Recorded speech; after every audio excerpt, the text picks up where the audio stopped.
Hi viewers, ಕರುನಾಡ ಕೈರುಚಿ ಕ್ರಿಯೇಷನ್ಸ್ಗೆ ಸ್ವಾಗತ. ನಾನಿವತ್ತು ಹೆಲ್ದಿಯಾಗಿರುವಂಥ ರೆಸಿಪಿನ ಶೇರ್ ಮಾಡ್ಕೊಳ್ತಾ ಇದ್ದೀನಿ. ನಾನಿವತ್ತು ಸೋಯಾ ಚಂಕ್ಸ್ ಮತ್ತು ಪಾಲಕ್ ಸೊಪ್ಪನ್ನು ಸೇರಿಸ್ಬಿಟ್ಟು ಗ್ರೇವಿಯನ್ನು ಮಾಡ್ತಾ ಇದ್ದೀನಿ. ಕ್ವಿಕ್ಕಾಗಿ ಮಾಡ್ಕೋಬೋದು, ತುಂಬಾ ಚೆನ್ನಾಗಿರುತ್ತೆ. ಚಪಾತಿ, ರೊಟ್ಟಿ, ಅನ್ನಕ್ಕೆಲ್ಲ ಒಳ್ಳೆ ಕಾಂಬಿನೇಷನ್ ಅಂತಲೇ ಹೇಳ್ಬೋದು. ಹೇಗೆ ಮಾಡೋದು ಅಂತ ನೋಡೋಣ. ಸ್ಟವ್ ಮೇಲೆ ಒಂದು ಪಾತ್ರೆ ಇಟ್ಟು ನೀರನ್ನು ಸೇರಿಸ್ಬಿಟ್ಟು ನೀರನ್ನು ಕುದಿಲಿಕ್ಕೆ ನಾನು ಇಡ್ತಾ ಇದ್ದೀನಿ. ಸ್ವಲ್ಪ ನೀರನ್ನು ಬಿಸಿ ಮಾಡ್ಕೋಬೇಕು. ನಾನಿಲ್ಲಿ 1 ಕಪ್ ಆಗುವಷ್ಟು ಸೋಯಾ ಚಂಕ್ಸನ್ನು ತೆಗೆದುಕೊಂಡಿದ್ದೀನಿ. ಸೋಯಾಬೀನ್ ಅಥವಾ ಸೋಯಾ ಚಂಕ್ಸ್ ಅಂತಾರಲ್ಲ, ಅದನ್ನ ತೆಗೆದುಕೊಂಡಿದ್ದೀನಿ. 25ರಿಂದ 30 ಸೋಯಾ ಚಂಕ್ಸ್ ಇದೆ. ಇದನ್ನು ನಾನು ಬಿಸಿ ನೀರನ್ನು ಸೇರಿಸ್ಬಿಟ್ಟು ನೆನೆಯಲಿಕ್ಕೆ ಇಡ್ತಾ ಇದ್ದೀನಿ. ಬಿಸಿ ನೀರು ಕಾದ ನಂತರ ನಾನು ಸೋಯಾ ಚಂಕ್ಸ್ಗೆ ಸೇರಿಸ್ಬಿಟ್ಟು ಒಂದು 10 ನಿಮಿಷ ನೆನೆಸ್ಕೊಂಡ್ರೆ ಸಾಕಾಗುತ್ತೆ.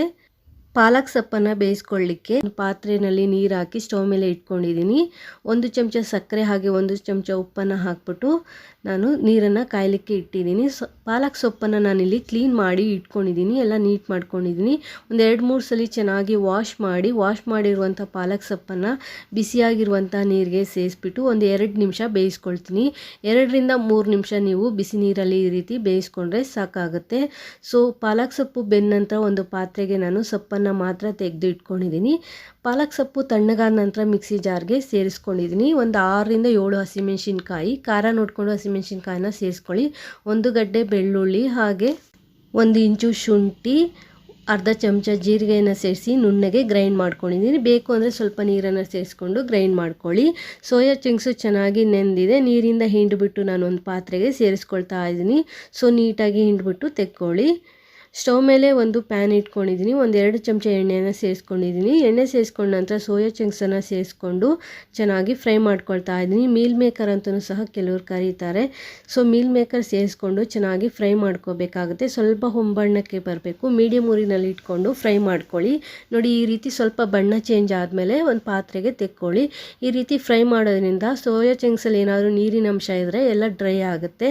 ಅದೇ ಪ್ಯಾನ್ಗೆ 2 ಚಮಚ ಎಣ್ಣೆಯನ್ನು ಸೇರಿಸ್ಬಿಟ್ಟು 1 ದಪ್ಪ ಈರುಳ್ಳಿನ ಸಣ್ಣದಾಗಿ ಹೆಚ್ಚಿ ಸೇರಿಸ್ಕೊಂಡು ಫ್ರೈ ಮಾಡ್ಕೊಳ್ತಾ ಇದ್ದೀನಿ. ಈರುಳ್ಳಿ ಟ್ರಾನ್ಸ್ಪರೆಂಟ್ ಆದರೆ ಸಾಕು. ಈರುಳ್ಳಿ ಜಾಸ್ತಿ ಫ್ರೈ ಆಗಬೇಕಂತ ಏನೂ ಇಲ್ಲ.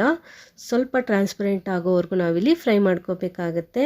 ನೋಡಿ, ಇಷ್ಟು ಫ್ರೈ ಮಾಡ್ಕೊಂಡ ನಂತರ ನಾನೀಗ ಇದಕ್ಕೆ ಟೊಮೆಟೊ ಪ್ಯೂರಿಯನ್ನು ಸೇರಿಸ್ಕೊಳ್ತಾ ಇದ್ದೀನಿ. ಮೀಡಿಯಮ್ ಸೈಜು 2 ಅಥವಾ 3 ಟೊಮೆಟೊನ ಪ್ಯೂರಿ ಮಾಡಿ ಇಲ್ಲಿ ಸೇರಿಸ್ಕೊಳ್ಳಿ. ನಾನಿಲ್ಲಿ 2 ಟೊಮೆಟೊನ ಪ್ಯೂರಿ ಮಾಡಿ ಸೇರಿಸ್ಕೊಂಡಿದ್ದೀನಿ. ಹಾಗೆ ಒಂದು ಸ್ವಲ್ಪ ಉಪ್ಪನ್ನು ಸಹ ಸೇರಿಸ್ಕೊಳ್ತಾ ಇದ್ದೀನಿ. ಟೊಮೆಟೊದಲ್ಲಿರುವಂಥ ಹಸಿ ಸ್ಮೆಲ್ ಹೋಗಿ ಡ್ರೈ ಆಗಬೇಕು, ಅಲ್ಲಿವರೆಗೂ ಚೆನ್ನಾಗಿ ಫ್ರೈ ಮಾಡ್ಕೊಳ್ಳಿ. ಹಾಗೆ ಸ್ವಲ್ಪ ಎಣ್ಣೆ ಬಿಡ್ತಾ ಇರುತ್ತೆ, ಅಲ್ಲಿವರೆಗೂ ಫ್ರೈ ಮಾಡ್ಕೊಂಡ ನಂತರ ಗ್ರೈಂಡ್ ಮಾಡಿ ಇಟ್ಕೊಂಡಿರುವಂತಹ ಪಾಲಕ್ ಪ್ಯೂರಿಯನ್ನು ನಾನಿಲ್ಲಿ ಸೇರಿಸ್ಕೊಳ್ತಾ ಇದ್ದೀನಿ. ಪಾಲಕ್ ಬೇಯಿಸ್ಬೇಕಾದ್ರೆ ಸಕ್ಕರೆ ಹಾಕಿರೋದ್ರಿಂದ ಅದ್ರ ಬಣ್ಣ ಚೇಂಜ್ ಆಗಲ್ಲ. ನೋಡ್ತಾ ಇರ್ಬೋದು, ಹಸಿರು ಬಣ್ಣ ಹಾಗೇ ಇದೆ. ಸೊ ಅದೇ ಬಣ್ಣ ನಮಗೆ ಬೇಕು ಅಂದರೆ ಗ್ರೇವಿಯಲ್ಲಿ ನೀವು ಪಾಲಕ್ ಬೇಯಿಸ್ಬೇಕಾದ್ರೆ ಸಕ್ಕರೆ ಹಾಕ್ಕೊಳ್ಳಿ. ಶುಗರ್ ಪೇಷಂಟ್ ಏನಾದರೂ ಮನೇಲಿದ್ದರೆ ಸಕ್ಕರೆನ ಸ್ಕಿಪ್ ಮಾಡಿ ನೀವು ಪಾಲಕ್ ಸೊಪ್ಪನ್ನು ಬೇಯಿಸ್ಕೋಬೇಕಾಗತ್ತೆ. ಸೊ ಜಾರ್ಗೆ ಸ್ವಲ್ಪ ನೀರನ್ನು ಸೇರಿಸ್ಬಿಟ್ಟು ಆ ನೀರನ್ನು ಸೇರಿಸ್ಕೊಂಡು ನಾನಿಲ್ಲಿ ಪಾಲಕನ್ನು ಬೇಯಿಸ್ಕೊಳ್ತಾ ಇದ್ದೀನಿ. ಒಂದು 3ರಿಂದ 4 ನಿಮಿಷಗಳ ಕಾಲ ಬೇಯಿಸ್ಕೊಳ್ಳಿ.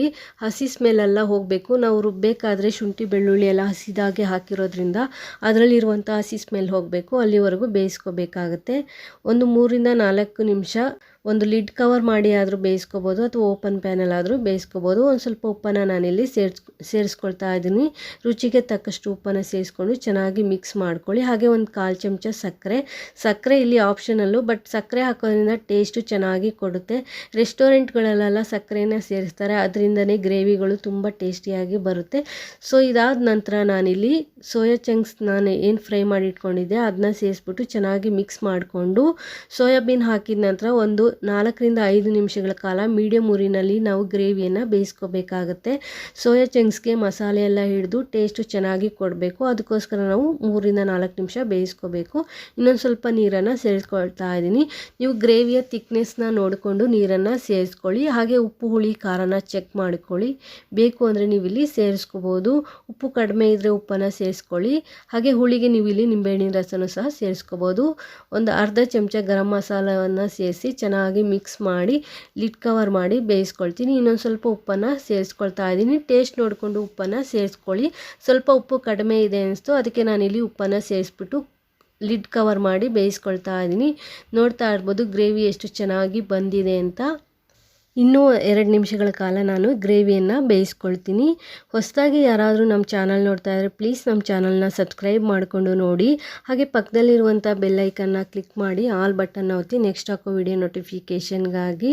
ವಿಡಿಯೋ ಇಷ್ಟ ಆದರೆ ಪ್ಲೀಸ್ ಒಂದು ಲೈಕ್ ಕೊಡಿ. ಹೊಸದಾಗಿ ಚಾನಲ್ ನೋಡೋರು ಸಬ್ಸ್ಕ್ರೈಬ್ ಮಾಡಿಕೊಂಡು ನೋಡಿ. ಒಂದು ಅರ್ಧ ಚಮಚ ಕಸೂರಿ ಮೇಥಿಯನ್ನು ಸೇರಿಸ್ಬಿಟ್ಟು ಚೆನ್ನಾಗಿ ಮಿಕ್ಸ್ ಮಾಡ್ಕೊಳ್ತಾ ಇದ್ದೀನಿ. ಲೋ ಫ್ಲೇಮಲ್ಲಿ 1 ನಿಮಿಷ ಫ್ರೈ ಮಾಡ್ಕೊಳ್ಳಿ ಕಸೂರಿ ಮೇಥಿ ಹಾಕಿದ ನಂತರ.